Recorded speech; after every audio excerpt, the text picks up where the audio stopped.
বাইরে তখনও ঘুটঘুটে অন্ধকার। দূরে মরুভূমির শেষ সীমানায় সুহে সাদিকের রূপালী আলোক রেখা একটু একটু করে ফুটতে শুরু করেছে। আলী চুপচাপ বসে আছে, আর সামনে সেই রহস্যময় লোকটি। লোকটা একবার দীর্ঘ শ্বাস ফেলে বলল, আমার গল্পটা সেখান থেকেই শুরু, যেখানে আমার জীবনের সব কিছু ওলট পালট হয়ে গেছে।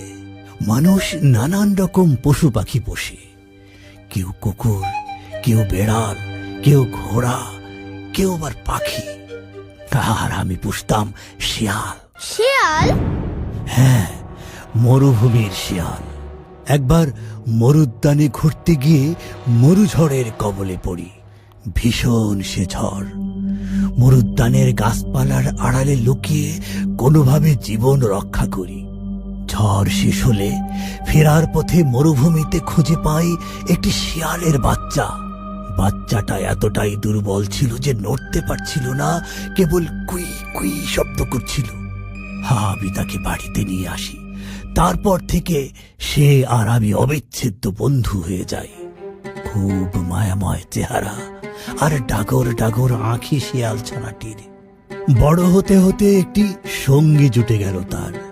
ওরা শুধু পোষা প্রাণী ছিল না, ওরা ছিল আমার বন্ধু, আমার প্রহরী। আমি যেখানে যেতাম ওরাও আমার সঙ্গে সঙ্গে যেত।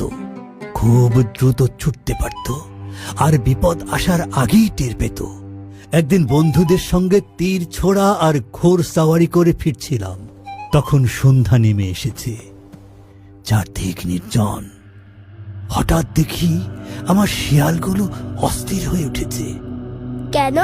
কি হয়েছে? আমি দূরে তাকিয়ে দেখি একজন মানুষ প্রাণপণে দৌড়াচ্ছে, আর তার পেছনে পেছনে একদল নেকড়ে ছুটছে। আমিও সেদিকেই ঘোড়া ছোটালাম।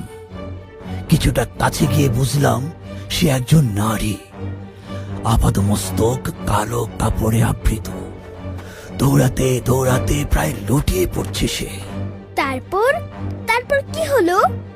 আমি দেরি করিনি, ঘোড়া ছুটিয়ে দিলাম সোজা নেকড়েদের দিকে। ঝাঁপিয়ে পড়লাম তীব্র হুঙ্কার আর সাহসে। তীর ছুড়লাম, চিৎকার করলাম। আমার শিয়ালগুলো চিৎকার চেঁচামেচি আর ছোটাছুটি করে ওদেরকে বিভ্রান্ত করার চেষ্টা করলো। শেষ পর্যন্ত নেকড়েগুলো পালিয়ে গেল, কিন্তু ততক্ষণে আমিও কিছুটা আহত হয়ে গেছি। মেয়েটি ভীষণ ভয় পেয়েছে। আমি মেয়েটিকে ঘোড়ার পিঠে